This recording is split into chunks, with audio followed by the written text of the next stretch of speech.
ক্ষমতার দ্বন্দ্ব, আধিপত্য বিস্তার ও পূর্ব শত্রুতার জেরে ঢাকার আন্ডারওয়ার্ল্ডে খুনোখুনি হচ্ছে। সম্প্রতি রাজধানীতে টিটন ও মামুনকে হত্যা এবং কাইল্লা পলাশের উপর হামলার কারণ হিসাবে এসব তথ্য দিয়েছে গোয়েন্দা সংস্থা। পুলিশ বলছে কাইল্লা পলাশের উপর পরিকল্পিত হামলা হয়েছে। এতে কিলার গ্রুপের অন্তত 12 জন জড়িত। এ ঘটনায় গ্রেপ্তার হয়েছে একজন।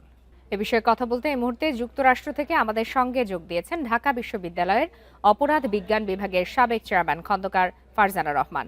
খন্দকার ফারজানা রহমান, আপনাকে স্বাগত জানাচ্ছি ইন্ডিপেন্ডেন্ট টেলিভিশনে। শুরুতেই আপনার কাছে জানতে চাই যে সরকার পরিবর্তনের সাথে আন্ডারওয়ার্ল্ডে অস্থিরতার কোনো সম্পর্ক রয়েছে কিনা? দেখুন, আন্ডারওয়ার্ল্ডের যে অপরাধগুলোর কথা শুনছিলাম রিপোর্টে, সবগুলোকে আসলে কিন্তু আমরা অর্গানাইজড ক্রাইম বলি।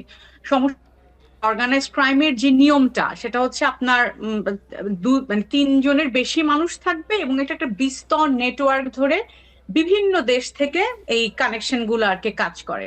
তো সরকার পরিবর্তনের সাথে ডেফিনেটলি একটা সম্পর্ক থাকে, তবে আমার যেটা মনে হয় যে অর্গানাইজড ক্রাইমের মেইন উদ্দেশ্যটাই থাকে হচ্ছে আতঙ্ক সৃষ্টি করা এবং প্রফিট একটা মোটিভেটিং একটা ইন্টেনশন থাকে। তো দুটো জায়গা থেকে চিন্তা করলে আমি খুব অ্যাপারেন্টলি বলতে পারি যে এটা সরকার পরিবর্তনের কিছুটা প্রভাব থাকলেও সরকার পরিবর্তনের সাথে যে অর্গানাইজড ক্রাইম বা এই ধরনের আন্ডারওয়ার্ল্ডের যে ক্রিমিনাল অ্যাক্টিভিটিস গুলো খুব ম্যাসিভলি চেঞ্জ হয় সেটা না।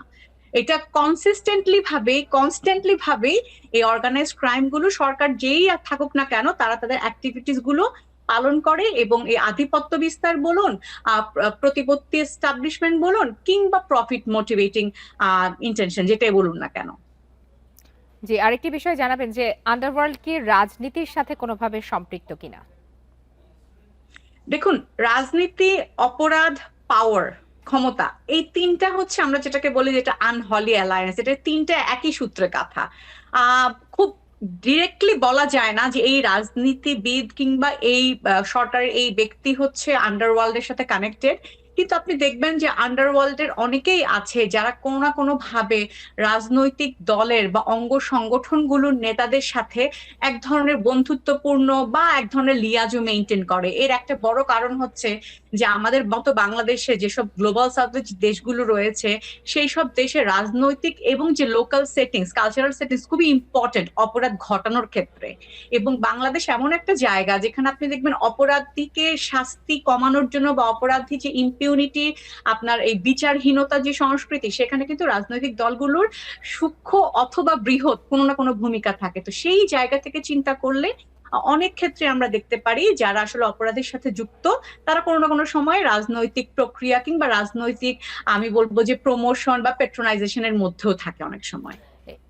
একই সাথে একটু এই প্রসঙ্গেই জানতে চাই যে সম্প্রতি বেশ কয়েকটি রাজনৈতিক হত্যার ঘটনাও কিন্তু ঘটেছে।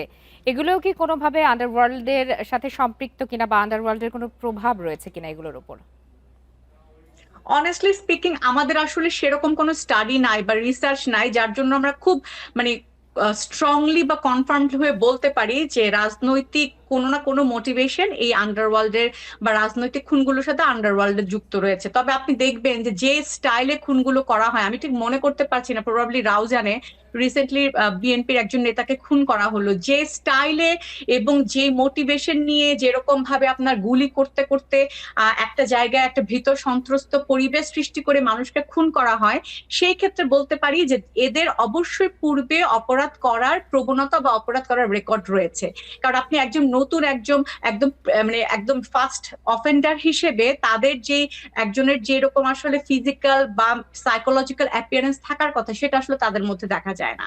তো অবশ্যই আমি মনে করি যে রাজনৈতিক ভাবে যে খুনগুলো হচ্ছে সেখানে রাজনৈতিক কোন্দল এবং লোকাল যে রাজনীতির এক ধরনের, আমি বলবো যে আধিপত্য বা নিজস্ব দলের মধ্যে কোন্দল, সেগুলো আসলে ইম্পর্টেন্ট, সেগুলো আসলে অনেক সময় প্রভাব বিস্তার করে। খন্দকার ফারজানা রহমান, আপনাকে অনেক ধন্যবাদ আপনার মূল্যবান সময় দেওয়ার জন্য।